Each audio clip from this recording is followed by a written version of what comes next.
with Baylor, the men's team signing James Najee, and then obviously the WNBA pick at Kansas State, I'm curious, in this new age, has your recruiting outlook or strategy changed? And, what are your thoughts on kind of NBA and WNBA picks kind of coming back to college in a way?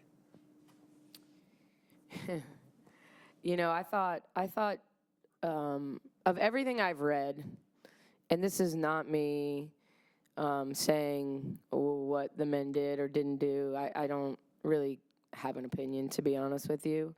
I think we're in a massive area of gray right now. And, I think when I look at, the men having 7 players, I think you do what you have to do to give yourself a chance to be competitive. People buy season tickets. They want to see good basketball. Like, Scott's won a national championship. So he knows what he's doing. I just think probably Dan Hurley did the best job of talking about what we're all dealing with. And it is absolutely has nothing to do with us not wanting to empower young women or young athletes and their ability to make money. I think it's just the idea of like the rules keep changing or there are no rules. And I'm not sure which it is. And so when you know what you're dealing with, you have an opportunity to compete.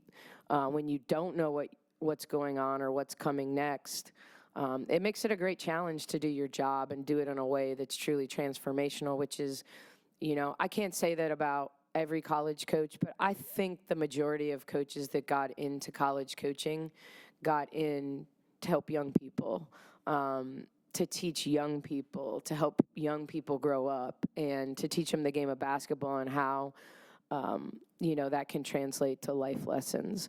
And I think the unique challenge for me and for people that really care about young people is, are we setting them up for success? Or are we setting them up for failure? And that is my greatest fear with what's going on, is are we going to send them out into the real world and, they have to get a real job. And I'm not suggesting they don't work for their money in college. That's not the point of this. But I do believe that I want every player that puts on a Baylor uniform to leave here and be prepared for what's next. And, when you get in this portal world and everything else, are we doing that, And so I've coached with a collective bargaining agreement. I worked off a hard cap. I don't have all the answers. There's smarter people about that than me.